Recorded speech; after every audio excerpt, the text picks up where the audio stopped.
What is going on, Eagles Nation? Stephen Hellmann here alongside Tom Aresco. Views from the Link TV, and kicking off a new series. Another one. So this series is going to be titled Under the Scope. We're basically going to break down marquee players on both the defense and offensive side of the ball for the Eagles. Maybe throw a special team. Maybe throw a Johnny D. with us. Yeah. But yeah, so we're going to be breaking down players, marquee players that are going to, what we expect from them, with the Eagles now and in the future. So, first player up, doing the defense first, Fletcher Cox. The man that got his money, The man that got his money. Got to start with Big Fletch. Yeah, so first, we're just going to have pretty much similar questions to, all the episodes of this series for how we do it. So we're going to keep it consistent, but what we want to do is pretty much just what we think of the guy, what we're going to think moving forward. So I asked you first, what is your favorite thing about Fletcher Cox? Favorite thing about Fletcher Cox, yep.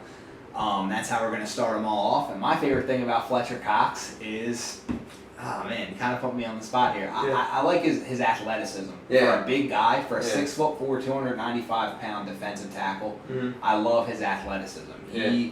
He's a freak. He really is. He's just a freak athlete.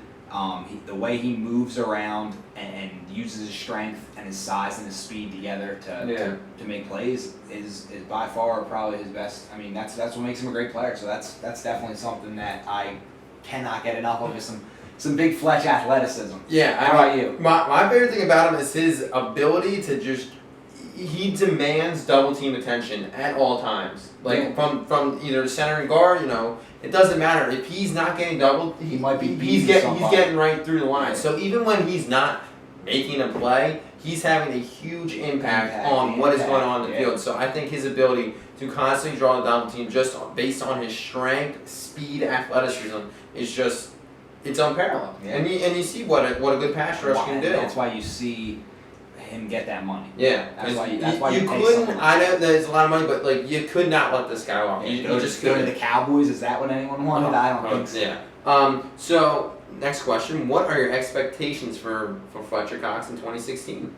I just think he's gonna have a monster football season. I mean, the contract's out of the way. All he has to do is just play football now, and that's all he wants to do. And attack under the Jim Schwartz defense. Yeah.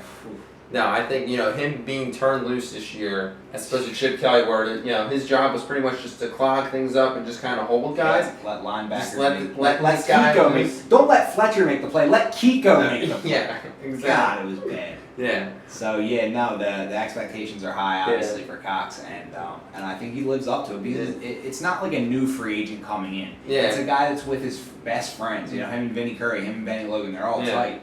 They all hang out. They're all boys, They all want to play well for each other. Yeah, and they all want to play well for Philly, and that's the coolest thing about that unit. But Fletcher's the man on that unit, and the expectations are really high for him. How many sacks he got for him this year?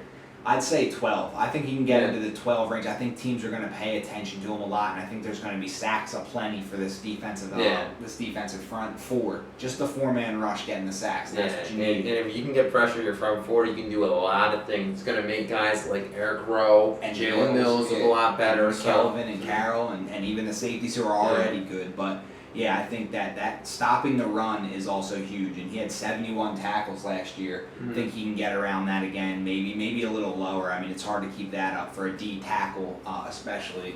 But I think people are going to scheme to run around him and not be near him. You have to take him out of the game, because if you let that guy get going, you saw the Saints game last year.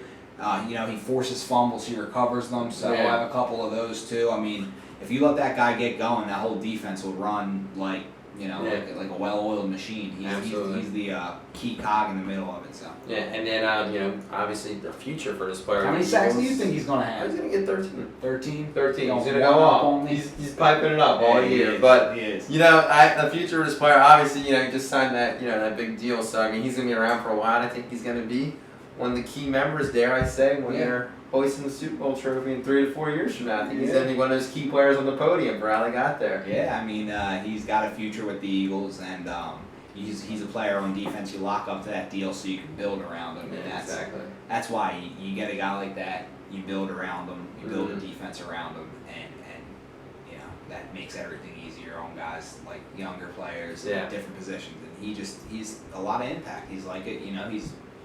he's on that same tier as the great impact defensive linemen. And I mean he's headed for it at least. He's not there yet. He's still young. That's another thing. He's 25. That's the thing. This guy's gonna get better. Yeah, dude, that's the scariest part about this. He's going into his prime in probably 2 years. Yeah, that's what's crazy. It's not like he's about to go into his prime now. It's like 2 years from now. Yeah, and he's already this good. Yeah, I can't wait. Yeah, it's gonna be great. So thank you for joining us for this first episode of Under the Scope, guys.